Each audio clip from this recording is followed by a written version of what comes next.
It's Tuesday evening. Time for our award-nominated show, Listen to Me, with your hosts, Mimi Steward and JJ Rodriguez. Comienza ahora.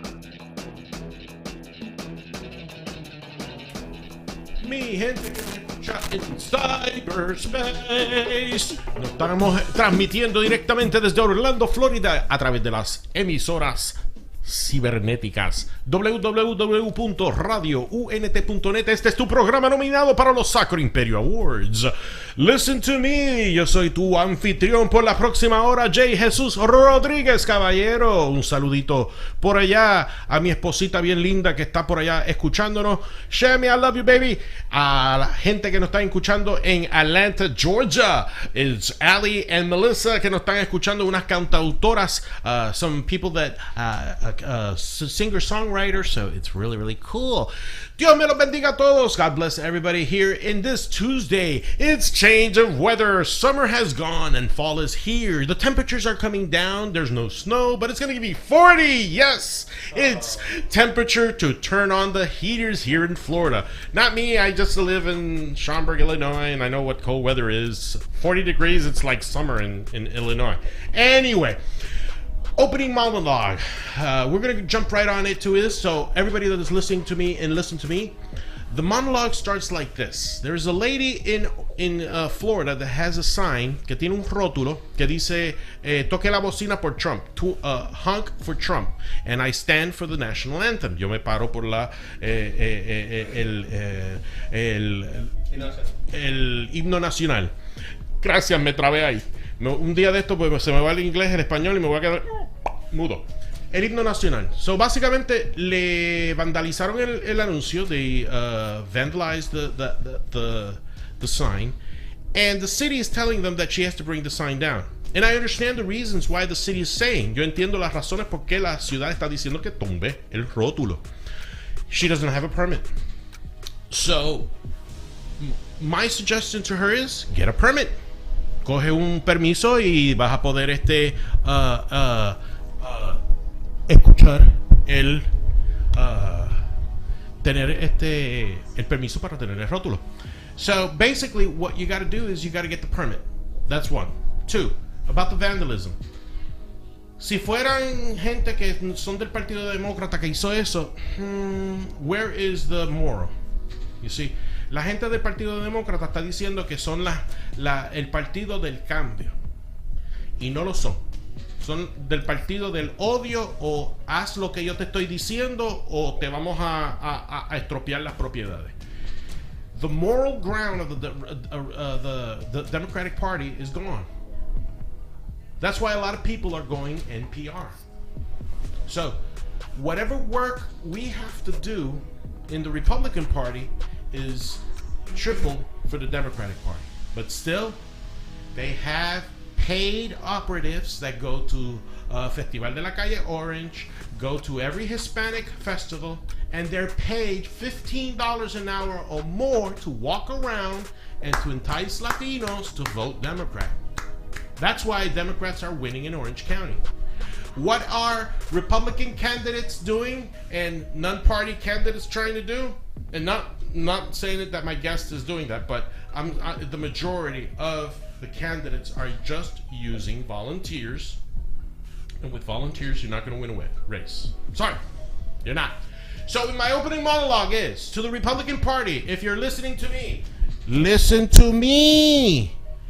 The thing is that you have to have operatives that are paid working 24/7 the Hispanic community. If you do not work the Hispanic community, don't come crying, oh, why we lost the Hispanic vote.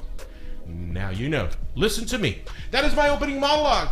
And we start the show. Empezamos el show que está nominado por los Paolis Awards. Está nominado por los Sacro Imperio Awards. Esos awards van a estar pero brutalmente buenísimos. Octubre 28. Vayan al Majestic Ballroom a las 7 p.m. Y ahí vamos a estar en alfombra roja con las muchachas de Flow. Y voy a estar ahí. Y un personaje que yo tengo que se llama DJ Rajatabla va a estar haciendo su show de comedia en el Majestic Ballroom. Bueno, Tenemos aquí a Gina Perez Calhoun. Ella quiere ser comisionada del condado de Orange. Estoy en lo cierto, Gina? That's what you want to do? Eso es lo que estoy ahí, va a ser. All right. Y como yo le pregunto a todo el mundo que se mete en este meollo, bueno, esas es unas elecciones no partidistas, ¿verdad? Correcto. All right. Why te estás metiendo en ese meollo? Me estoy metiendo en ese meollo porque me cansé de estar quejándome con la gente. Y decidí, pues, ¿soy parte de la solución o soy parte del problema? Y yo tengo unos talentos y una habilidad y un corazón de servicio, de servir a la comunidad como lo he hecho a través de mi firma de abogados. Y dije, pues, ¿tú sabes qué? El próximo paso, la próxima etapa de desarrollar este servicio es ir a la comunidad y tratar de hacer el trabajo que necesita el condado. All right. So this is Commissioner for District 4, right? That is right. All right. So, what are your ideas? Let's say you say you want to reduce crime. What are your concepts to be able to suggest a reduction in crime? Because you know that we're in the midst of a opioid epidemic, right? Yes. In fact, even though the deaths have decreased, the overdoses keep increasing, and so we have a problem there. For example, another problem we have is that we're third in the nation regarding human trafficking based on our size and population. And when I talk to people don't know this. How are we supposed to? Okay. How are you supposed to address this crime and resolve this problem if the people of Orlando don't know this? So we need to have partnership with our law enforcement. They have to be properly trained. We have to cooperate with them, but we have to educate our community. If our community doesn't know about the problem with the drug crisis, if the community doesn't know about human trafficking, how are we proactively gonna partner with the police? How are the businesses in International Drive are going to be able to identify and be able to notify police? And I know that the abolitionist organization is involved in trying to educate the tourist industry, but we need to be more educated, more involved, and aware. And that is true, Gina, because the Orlando, unfortunately, not Orlando, but only Florida, it is the hub of where human trafficking, unfortunately, I have to say it, and I want to try and sound as positive as possible, but sex trafficking, this is a hub for not only women, but for children to get throughout the rest of the United States and through other parts of the world. Now, drugs has always been we've seen it in the movies, we've seen it in the TV series. Miami, Orlando has been that kind of a hub, and we do need that type of penetration of what you're saying, those types of strategies to be able to strengthen what the Orange County commissioners do, to be able to give either be it Orlando Police Department or Orange County Sheriff's Department the tools necessary to combat this. But I feel sometimes that we're in the losing edge. Even though your ideas are good, do you think it would be easy once you're elected, because I know you're going to be elected, that you are going to be able to implement this? How is your I know that you've been in law and you've studied law and you're a very good debater, but how are you in crossing those party lines to be able to get things done? Because even though this is non-party affiliation, you know that there's people that have party affiliations within the county commissioners. Well, I know that Jennifer Thompson has done a good job about being in Facebook, okay? But I believe we need to have live chats and videos with our residents right before going to those commission hearings and having a conversation with the people, informing the people, making them aware, because if they're aware, they create pressure, awareness, and consciousness about the change that is necessary. And I think that if I do that, if I involve the people and the people feel that they have a stake in the day-to-day of Orange County, I think change can be done. I think we can start being people over government, people over bureaucracy, people over party and politics, and start having solutions. And Gina, that's something very important and dear to what I feel. And again, I have no quarrels of admitting that I am a member of the Republican Party, and I'm the chairman of the Hispanic Republican Party. So my tendencies are to the conservative side. How would you, based on that, how would you improve infrastructure? How would you improve transportation? What are some of the ideas you're throwing out there to the voters so that you could educate them on your platform? Well, let me give you a couple examples. You have a sunrail that was in Seminole County that the bus stop was put across the highway. Okay? Well, tell me if that makes common sense.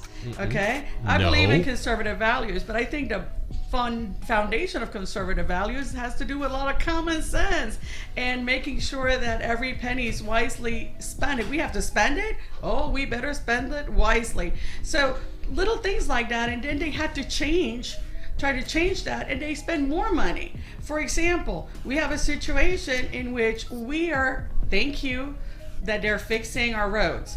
But who thought about having them all fixed at the same time?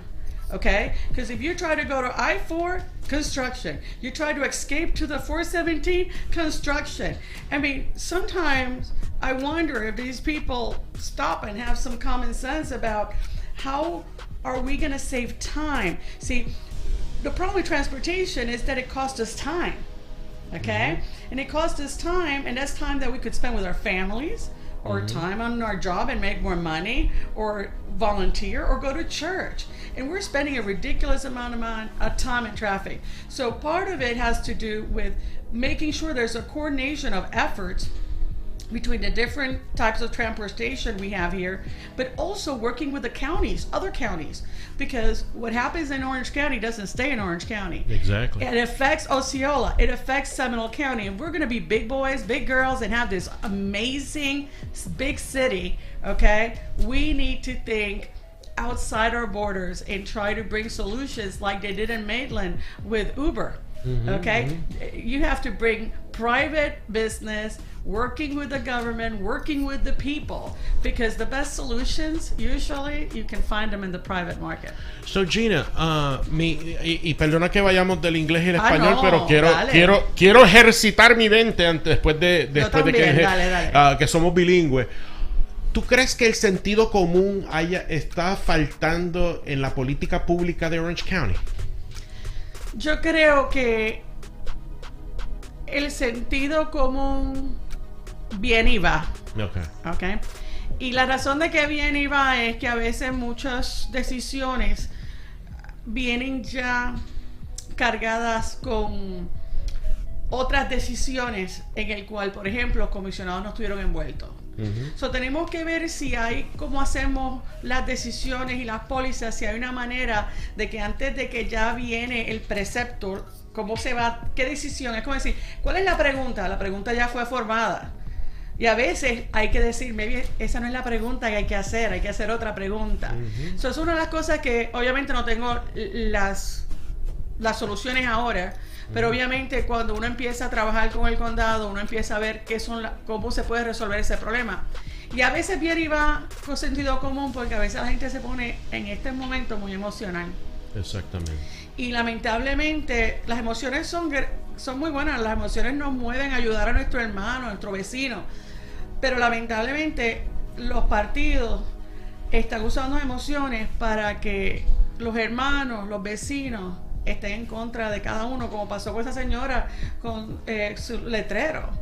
O sea, estamos usando emociones negativas, y yo creo que tenemos que usar emociones positivas y tratar de entonces así podemos conseguir soluciones. Pero parte de la falta de sentido común es porque siempre pensamos, si ha hecho así de esta manera siempre. Y dicen, pues no, esto así las cosas son como son. No, hay que hacer la pregunta y hay que decir, maybe esa no es la pregunta, hay que hacer otra pregunta. Esa es como la definición de locura. Locura es tratar de hacer lo mismo y esperar un resultado diferente. Siempre estás haciendo lo mismo y esperas otro resultado. No, that's the definition of lunacy. You have to not expect a different result by doing the same thing or asking the same questions. Gina, una cosita. Tú eres de Puerto Rico, ¿verdad? ¿Qué parte? Bueno, no, yo me crié en Cabo Rojo. En Cabo Rojo, ok. En la playa, Punta Arenas. Pronto vamos a volver otra vez a tu campaña, pero no hay una cosita. Tú sabes que el gobernador Rosselló anunció una comisión de estadidad que 2 senadores y 5 congresistas todavía no nos han sentado. ¿Tú crees en tu matiz como ciudadana americana que ya es tiempo de que los líderes latinos hablen sobre esa postura. Y yo digo líderes latinos de descendencia puertorriqueña o de ser puertorriqueños, de sentar a este grupo ya en el Senado y en el Congreso. Yo creo que los líderes hispanos, líderes puertorriqueños tienen que empezar la conversación, y una conversación a volumen alto. O sea, es una conversación que no puedes esperar a alguien que no tiene lazos a Puerto Rico a que la traiga. ¿Okay? Pero es importante que esa conversación ocurra y que traigamos a la mesa toda la gente. Porque hay un montón de gente que no conoce, no entiende, y es por ignorancia. Y las respuestas que hacen con respecto al punto es basada en ignorancia total. Y si nosotros no educamos a esa gente, no podemos esperar cambio. Si no tenemos la fuerza de voluntad, la fe, la osadía de empezar la conversación, nadie más la va a empezar. Tienes toda la razón. We have to start the conversation, and we have to start the conversation loud. You know, it is good that Randy Ross, some other leaders have in the community have started raising their voice, but it has to be of Puerto Rican descent. And it's like Gina has said, we have to start the conversation, and we have to start the conversation loudly, and we have to start educating other people on why it is beneficial for the United States to sit our congression. Bueno, Gina, ese era el tema de desvío. Me lo bateaste a nivel de jonrón. A nivel de eso estuvo chévere. Gina, how can they get a hold of you? ¿Cómo se puede comunicar la gente? La website es electginafl.com. Okay. Simplecito. Nosotros vamos a estar allí anunciando nuestros eventos. Este sábado estamos en Avalon en Spooktacular. La semana pasada en Avalon tuvimos nuestro lanzamiento de la campaña y fue un éxito total. Y vamos a tratar de tener eventos en las diferentes urbanizaciones más pequeños, como yo le llamo Coffee and Conversation. Un poquito de bustelo y un quesito, y la gente puede venir a conocerme, a hacerme preguntas. Si no sé yo no pretendo saber todas las soluciones, porque no soy Dios ni nada que se parezca. Pero yo quiero saber las inquietudes del pueblo, qué le preocupa, porque yo puedo creer que un problema es X, pero la comunidad mejor cree que es Z. Quiero tener esa conversación con el pueblo, y quiero que esa conversación siga. Después que yo sea electa la comisionada del Distrito 4, yo quiero seguir esas conversaciones. No podemos estar separados de la gente. Somos los representantes de la gente, servidores del pueblo, no los mayordomos ni los que estamos encima del pueblo. Eso quiere decir que no vas a hacer focus groups, ni vas a hacer estudios, nada. Tú vas a traer la gente que vengan a donde ti, te den el pulso de lo que está pasando en el Distrito 4, ¿verdad? Correcto. Pues porque esa es la temática. That is the purest way of a public servant to be able to serve their district, because it's not by focus groups, it's not by studies, it's not by thinking what the people in District 4 or need. Public relations firms. I know, but the thing is, there's a lot of politicians, unfortunately, that believe in focus groups. They believe in reports. They believe, oh, I know what's in the best. No, you don't. I'm sorry. A person that tells me I know what's in the best interest, I do a 360 and I walk away, because it's like you said, no somos dioses, no lo sabemos todo. We do not know everything. We have to keep the pulse of our district in our ear, because then we'll know. And the only way is how you said it: coffee, cheese, have a breakfast, have a brunch, have a dinner, have a different parts. You have different parts of connections with different peoples, and they will provide you the information that you need to be able to govern District 4. And I thank that so much. Gina, again, if there's the website again, and you're in Facebook, ¿dónde está el Facebook? I am in Facebook. If you search elect Gina Perez Calhoun, okay, you'll find us. You'll find us also on Twitter and in Instagram. And if you go to our website, you can go there, and it will link you also to our Facebook. You can also send us email through our website, and you can also sign up to volunteer and make contributions. This is a grassroots campaign. All right. And so we need each of you to decide whether or not you want to be part of the problem or part of the solution. Well, from our perspective, you know that HRO also helps in partisan elections. We support you, and we will be sending you a letter of endorsement pretty soon. I hope that will help you, and we will also be sending volunteers. Also, I like to remember people that our volunteers in HRO sometimes work 2 and 3 jobs. Like myself, I have 2 jobs. So time is gold to them. So if you use our HRO volunteers, make sure you take care of them. Make sure you treat them like they are gold, because they're volunteers. They're working for free. So please take care of them. Not you, Gina. I know that you've taken care of your volunteers in the past, but we will support you. HRO will send you a letter of endorsement, and we will give you our list of volunteers so you can start contacting them and helping them. And remember, Tuesdays and Saturdays is my days off, so I'm telling you now that I can volunteer those 2 days. Thank you. No problem. So we will support you. And anything else that would you like to say before we break to our musical break? Because Mimi's out in the green room of here Radio UNT. Miguel me va a matar, but we have a lot of people. We got about 20,000 people out there. Yeah, we got 20,000 people out there. Nah, we got about the crew of a very good movie, and Mimi's going to be taking care of us and talking about that. But Gina, I am so grateful. Esta es tu casa. You know that. Thank you. Gracias. Nuestro corazón es tuyo. Tú sabes que tú vas a ser la próxima comisionada. We are here with the next commissioner of District 4, Gina. And anything else you would like to say before we go? I just wanted to remind everybody, just vote Gina, vota Gina por Distrito 4. And remember, the best is yet to come if we work together. That is true. And when is the elections? It's August 28th, and then that's the primary. And then when we win there, then we go to the general election in November. All right. So August 28th is very important. And in the beginning of the year, we have some. I've already talked off camera that we have some projects that we wanted you to be involved with Bohemia 2 in March. We have a date soon. So that's going to be a place where we could get at least 300 people, so you could speak to them and get more volunteers there, and hopefully we could propel you into that primary win and then on to the election. So Gina, thank you. Mucho amor y respeto. Gracias. You know that this is your house here, and listen to me. Gina Calhoun, vote for her. Vayan pa Facebook, vayan los voluntarios. Check it out. She's the girl that we need in District 4. Ella es la joven que necesitamos in District 4 because we need more of us in politics. All right, my brother Miguel, vamos con Listen to Me. En la próxima sección, we have Mimi and the cast of a movie. Which movie it is? I don't know. It's Listen to Me. Hey, I don't know. I just work here.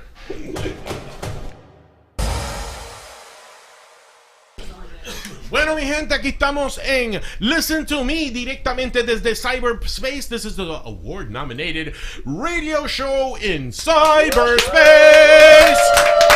Listen to Me for the Soccer Imperio Awards. And look at this. This video is so beautiful. We have a packed house right here. We could say, we wave. All right, everybody wave. We're on video.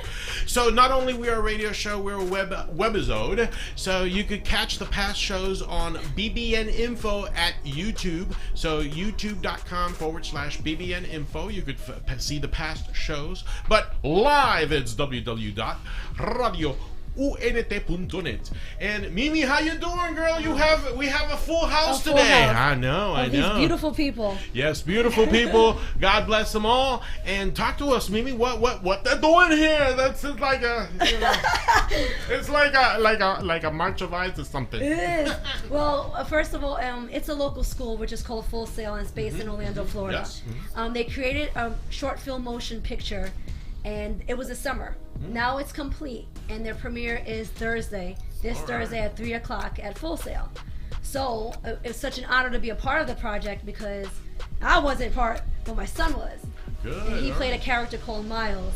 And I just love the way they worked, how structured they are, how just well organized, how great the school is, the film department. I mean, it blew my mind that when I seen that project complete, the vision is I really wanted to bring them on the radio to be interviewed because it's amazing. The process is amazing. The workflow is amazing. How much it's a lot of work that I've seen them put into this. Amazing amount of work. And the actors within themselves are local actors, so they come in and they audition for the part. And when they get the part, they get to be in a short film. So it's amazing with the talents that I've been saying on the radio for a long time that we have here in Orlando, and we need to represent them and promote them, because true. right now Orlando is getting there, but there's a lot of talent that you guys are overlooking here in Orlando. So we're going to invite them to Bohemia 2. Bohemia 2 has a date, so we're very excited we're going to be back at the Café Mineiro and Brazilian Steakhouse, so we have a date. So Right. this would be an event for the producers and directors, if they have a format where we could air it before the show of Bohemia 2. Probably we could do a showing of your movie before the show on March. We will give more details, but first, this year hasn't been over, so we'll get to that. But that is an extension of an invitation that we would like for you guys to be able to be a part of Bohemia 2 and showcase your movie. So if that's something that you think that would like to do, we can negotiate it. Mimi's the executive producer; she's in charge of all those things. We can do that. But yeah, so Mimi, tell us who do we have here? Okay, we have the entire cast of Wow. Looking for Me, and I always say to confused will listen to me. It's like so similar. So I Yes. get confused. Yeah. No, not intentionally. They No, didn't do no. it intentionally. So it's the entire cast and also the producer and the director-writer of this short film. So I want to introduce you guys first. The premiere is dropping this Thursday at 3 at Full Sail University. Let's give it up for the cast, director, and producer and writer for Looking for Me. Now, I'm really want to start off with first the creators of this whole game, Mr. Andre and Mr. Marcel. Please introduce yourself, your title, and how did this start? How did this project start? So my name is Andre Devon. I'm the producer and the writer of Looking for Me. And I'm Marcel, the director and co-writer of Looking for Me. Good. And guys, why did you want to make this movie? What was your inspiration? It's a funny story. So when I was a kid, this story is basically about how I grew up in school. Just coming into a new environment and not being welcome, being picked on and everything like that. So I had a script writing class, and I just decided to turn it into a film. And I threw a little story in it as well, storytelling. But overall, it's just about a story about my life and how I overcame it as a kid. So this was based from your life. Yes. Interesting. And how did you come about to be attached to the project? We had the same class together, and when he asked me to come on and be the director, I read the script, and I liked the script because it's issues that not only kids face, but us as adults face it as well. It is about fitting into a new environment, and once you are in this environment, you have to maneuver your way around it and make friends. And that's something that I wanted to tell through my vision of how I seen the film. I just wanted to be a part of something that was about uniting and not dividing. Great. That's very interesting. So it's kind of like a bio. It's kind of like personal. So this is a little bit like a message against bullying, right? Or adapting in a new place more than bullying. Yeah, bullying is definitely one of the undertones of the film, but it's really about just coming into a new environment and adapting and just finding your own. That's the reason why it's called Looking for Me, because you're trying to find people that are just like you in a way. So Trying to find your place, trying to find your place, yeah. and So we hope we could see the movie. Unfortunately, the day of the I work, I can't see it, but I hope we could do something where we could do another showing of the movie, and probably I could get to see it. Remember, Tuesdays and Saturdays are my only days off. I'm sorry, I work. But anyway, I'm very congratulations on your premiere. And Mimi, who's here? Who's these beautiful other? I know your son is here, but Well, tell us. Yes, we're gonna go down the line. I want you to say your name and your character, and I do want to let you know, how did you get here? How did they find you, and how did you get the role? Hi everybody, my name is Carmen Fitzgerald. I play the mother of Miles. I play the mother of Miles, Judy. Say your name again one more time. Sorry about that. Okay, no. Hi, my name is Carmen Fitzgerald. I play the mother of Miles, Judy. Just about every Saturday, Full Sail conducts auditions to local actors and actresses 1 to 9, and they have a Facebook page where they post a lot of their casting calls. So I seen the casting, went out, auditioned for it. It took a little time before I heard something back, maybe like a month or so later, and I found out I got the role, and then it's kind of pretty much history from there. So have you? Who's the character? Judy, I play Miles' mom. Okay. Yeah. So. And basically, how long have you been an actress? I've been wanting to do it since I was a young girl, since 2 probably. Like I was watching TV with my grandmother, and I'm like, I want to do that. And then like from there, I pretty much just kind of pursued it. I started in high school, did some plays in high school, and then after college, I started. I did a class called Indie Actor Studio. That's where I'm from, Indianapolis. And from there, once I moved to Orlando, is when I really started to pick up and started auditioning at Full Sail and local colleges and did a lot of short films since I've been here. Good. That's Still right. pursuing it. So Mimi, tell me who else after the mom? Who else do we have here? Well, let's go straight to the son. We have right here. I'm gonna let him introduce himself. Say your name. I am Royal Steward. Royal Steward. And what character did you play? Miles, the main role. Principal character, role. yeah. Here goes. So you played the son for what's your name on this in the role? Judy. So you played the son of Judy. How old are you? 9 years old. 9 years old. And how did you get this role? I love doing acting, and I really love to act like I'm somebody I'm not. Like, Another character. yeah. So you auditioned for the role. Yes. Okay. Now, how was the producer and the writer? How were they to you? How did they treat you? The best thing in the world. They made you comfortable, I heard. I heard you guys had a really nice green room, by the way. Yeah, pretty catered to. By the way, Hollywood, take a note. That's how the producers and the directors have to treat the actors. Good. It's all about them. Especially the children, because if they're happy children, they're going to be happy on set. And they're loyal to the end, so anytime you need them, they're coming back. So great. So how was your mom? I know you were a little uncomfortable in the beginning for actually having another mom. And I know there was a part in the script where she was supposed to kiss you on the cheek and you just couldn't do it, huh? No. Oh, man. So he related that to the producer and to the director, and they flipped the script for him so he could be more comfortable, which was awesome. Yeah, please do. I think that's so important because I know that whenever I go to auditions and there's kissing scenes, first of all, I mean, we're doing student films, I'm not getting paid to kiss anybody, but second of all, it's a comfortability level. So for him to say that off top, like, I commend him for saying that because, I mean, even me, I'm like a random child. I don't know him, so I can only imagine, so definitely keep that up, Laura, because it's good. It's definitely good because they'll never know your boundaries unless you tell them. So, Exactly. yeah. So guys, never be afraid to let anyone know that you're uncomfortable, ever, in any script, no matter where you at. Because if they can't understand that the adults, then it's not meant for you. It's meant for you to go on. So I'm glad that I've raised you to be vocal and never be afraid of anything around you. So good job, Royal, and good relationship you guys had on set. It was very, very comfortable. All right, now we're gonna go to the second, another character, which actually played his good friend. I'm gonna let him relate that, which is Johnny. Come to the mic. Johnny, what's up? So Johnny, how you doing? How old are you, brother? I'm 12 years old. And this part of the acting, what made you get into acting?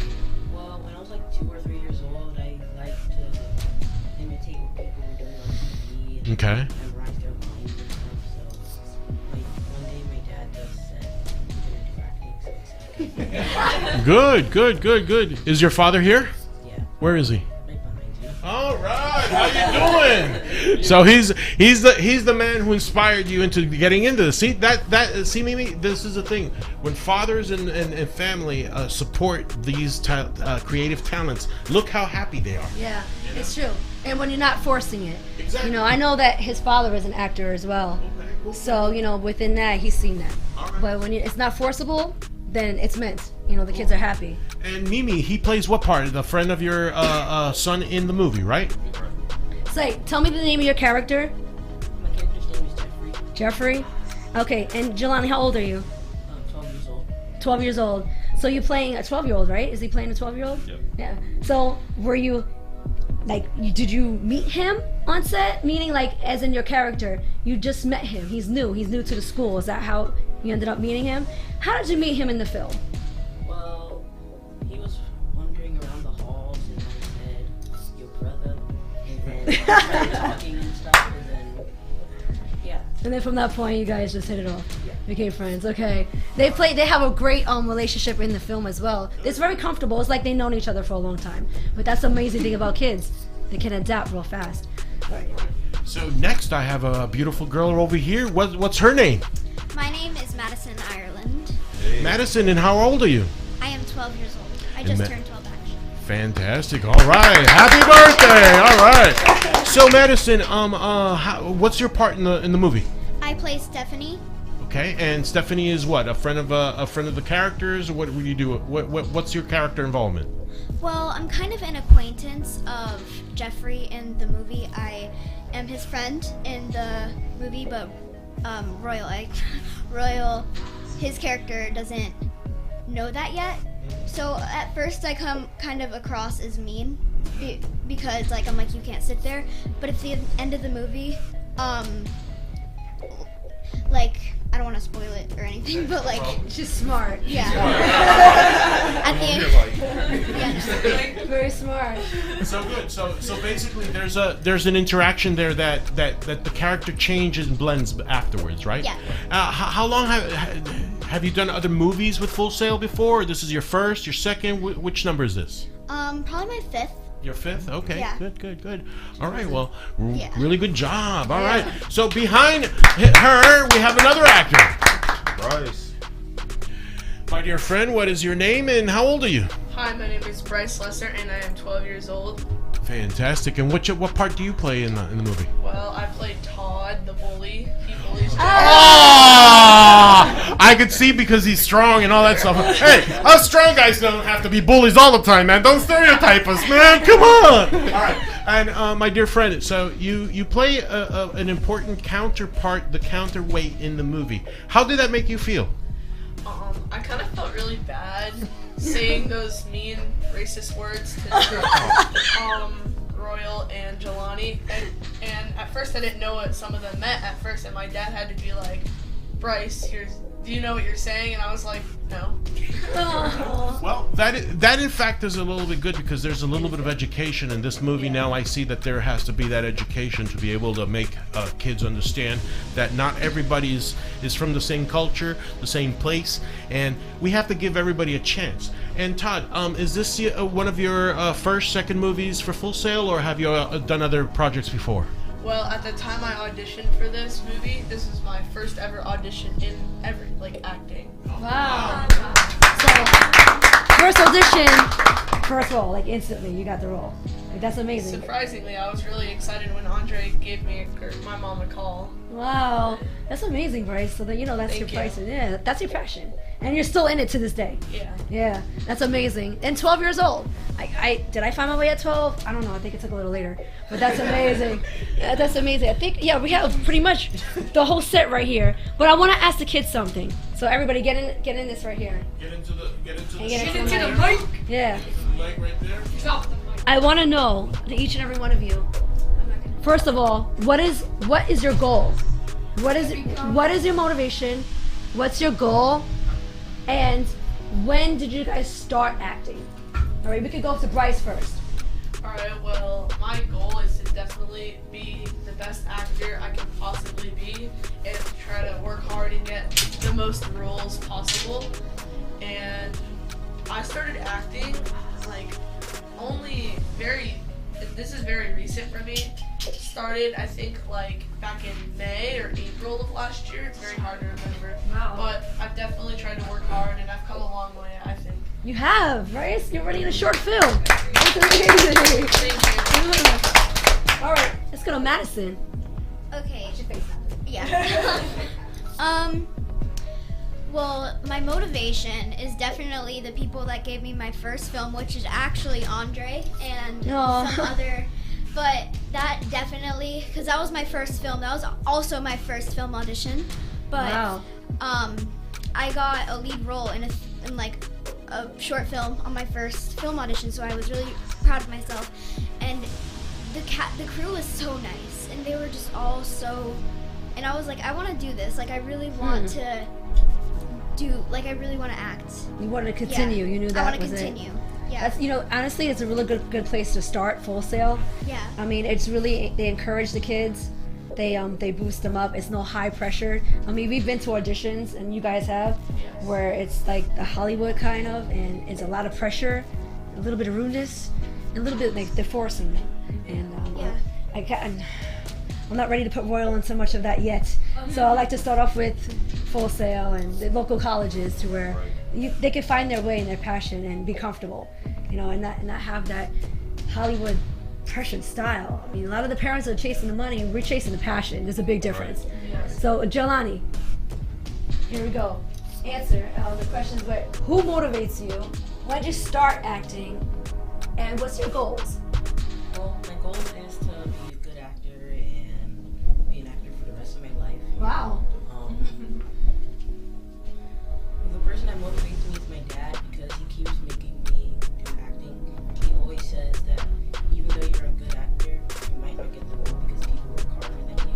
It doesn't matter if you're better than them. It matters how hard you work. That's true. So true. It's that work hard in everything you do, and you will be successful. So, Jelani, what are your goals? Like, what do you want to? You say you want to continue for the rest of your life. This is it. You want to do acting for the rest of your life. Yes. How many short films or movies or anything like that have you been in? Because I know you've been acting before Full Sail. Speak a little closer. I've been about like 2 or 3. 2 or 3, and you were in a Power Ranger short clip? No, or Ranger Things. Wait, what is it again? Ranger Things is a period. Ranger Things. Stranger Things and Power Rangers. I saw the clip. His father showed me when we were doing the film, and it's amazing. He's like a natural. So how can we see this? How can we see that clip? Is it on YouTube? Yeah, it's on YouTube, and say the name of it again? Ranger Things. Ranger Things. All right, guys, check it out, because I've seen him. He's amazing. It's Jelani, and he plays one of the Power Rangers, I want to say. The Black Ranger. Is it Black Ranger? Yeah. You do play the Black Ranger role. The character's name is Good. Oh, it's so interesting. You guys gotta check him out. Oh yeah. Interesting. Oh, right. Do they have the kids? Yes. Royal. Sorry about that, Ray. Okay, Royal. Again, who motivates you? What are your goals? When did you start acting? First of all, who motivates me is my mom. Yeah! Which is here. Raise the well. She tells me to never give up on your passion. Exactly. And don't let people like encourage you to bring you down. Like, don't let them bring you down. Don't ever let anybody. Like, if they say you're a bad actor, whatever, just ignore them and keep following your dream. Because you're never a bad actor. You got bad direction, which is very big difference. And then after this meeting, you have to be taught to become better. If that's your passion, go for it. So never let anybody discourage you or intimidate you. And I always say that, guys, because they might not see your vision, but you know what you want. All right, well, what are your goals? Like, what do you want to do? To be like in any sort of a Universal type movie. Oh, interesting. Like anything that is acting. So, acting period. Yes. Commercials, Yeah. movies. Interesting. I don't know. Now I have to spend more money. Okay. All right, well, thank you. I appreciate that. And did you enjoy your character, by the way? Yes, I enjoyed it. You enjoyed him a lot. I know. Especially the crew. Oh, that's awesome. We did too. We didn't want to leave by the last when they say cut and it was time to go home. We hate to say goodbyes. And we were like, oh, it's over. We'll be back for the premiere. All right, Carmen, now within you, I know you have been acting for quite some time from your original place of stay to Florida. Now, I want to know, honestly, what's the difference between where you were to now, and do you want to continue acting, and how long you've been acting, and your goals? Okay. Okay. So where I'm from, I was more so really just trying to find just trying to get comfortable in acting in general. And since I moved out here, I'm so much more comfortable when I go on auditions. Where are you from originally? Indianapolis, Indiana, yeah, Midwest, yeah.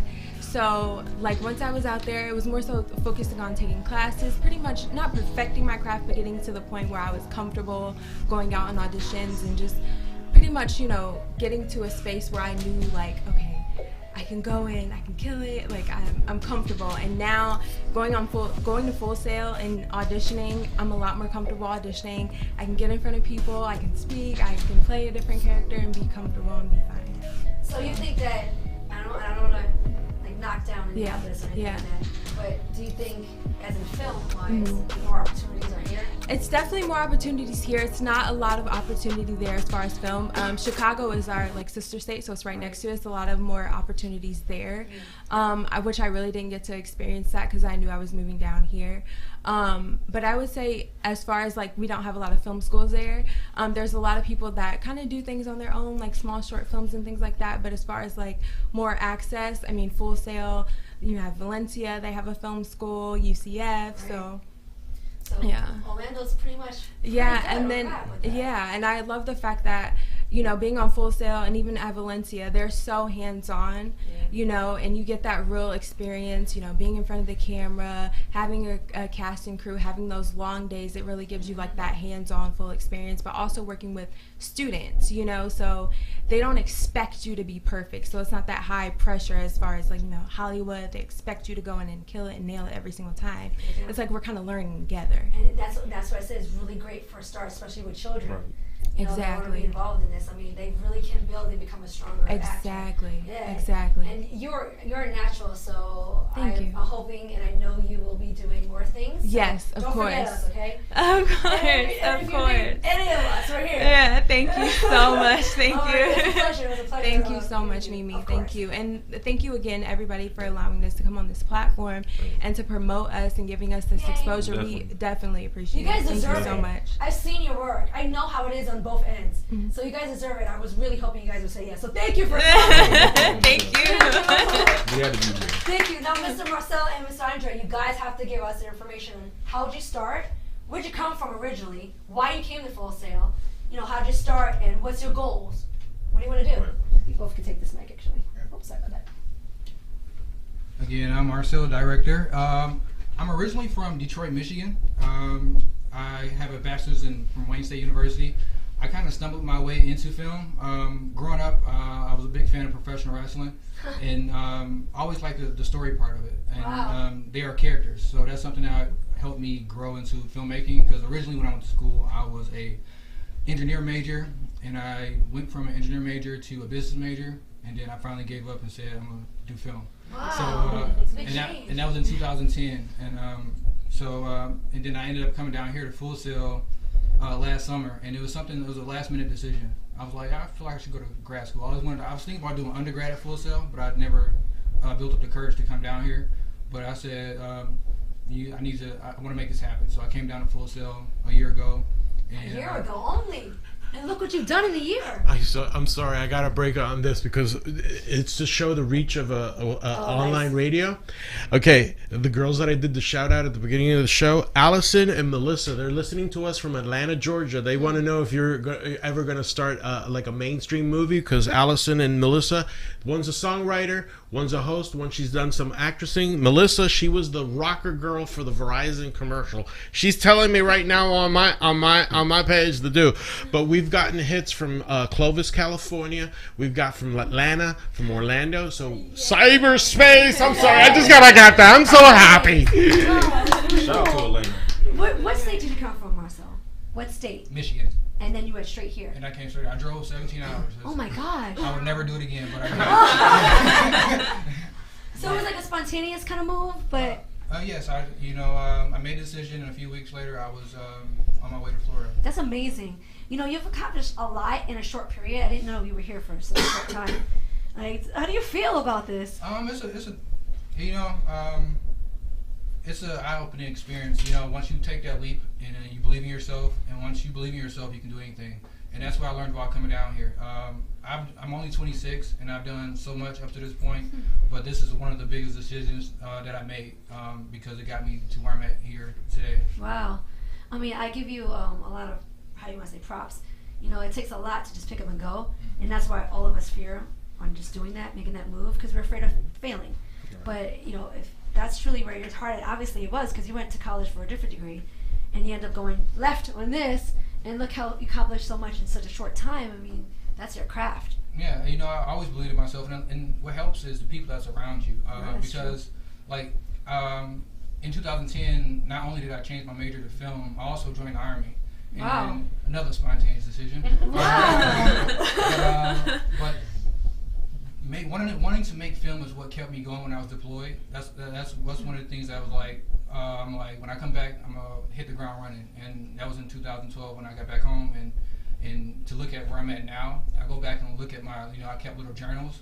And they said, I'm gonna do this and do this. Now I'm just like checking it off, like, oh, I did that. Nice. So. Well, thank you for your service, first of all. Yeah. I appreciate it.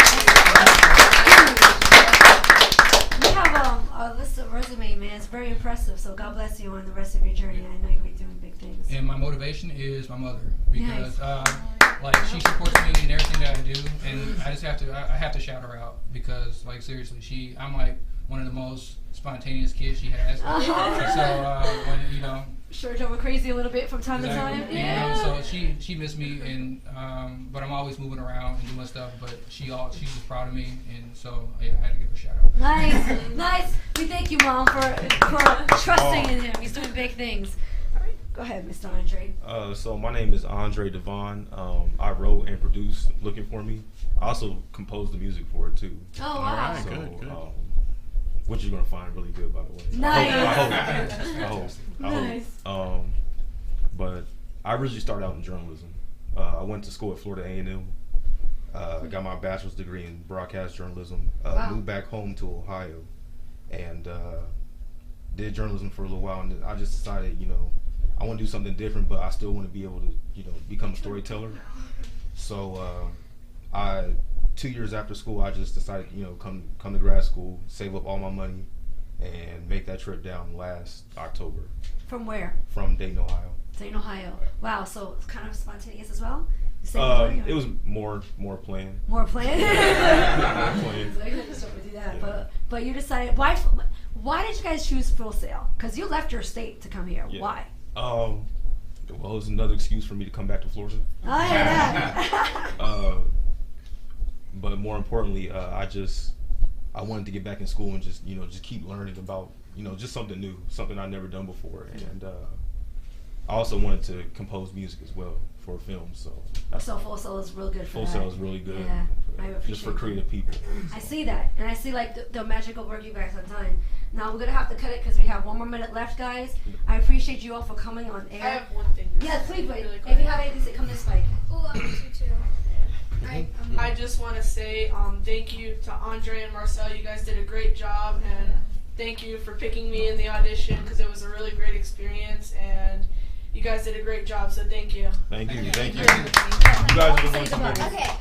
I want to thank my mom, my brother, Andre, Marcel, Justin, Terena, Katie McPherson, all of the people, Maddie Andrews, all of the people that were involved in everything that I've done up to this point. And especially to my brother, because he had to put up with he had to stay home because my mom's a single mom, so she has to bring me to places. And my brother had to always be flexible and stay with my wonderful grandmother and grandpa. But today my grandma brought me, and I'm glad she's here. Awesome. But, thank you, Grandma. yeah, thank you to those people for helping me get to where I am. Awesome. All right. Awesome. Good. I have to say thank you for my first short film, and I hope it will be another great year. Thank you guys. All right. Thank you guys. My dear friends, I thank you very much. Say goodbye, Jelani. Quick shout out, I quickly. want to thank you guys for everything and for the great experience. All right. Thank you guys. Well, first of all, to the guys that did the movie, that's kudos. But to the parents that are here, you can see them right over here, kudos to them also, because they're the engines that made it happen. My dear friends, Mimi, we're going to the Sakura Imperia Awards, October 28th. Remember, go vote. Today and tomorrow is the last 2 days. Sakura Imperio, 28th of October. I love you all. Listen to me. Yeah!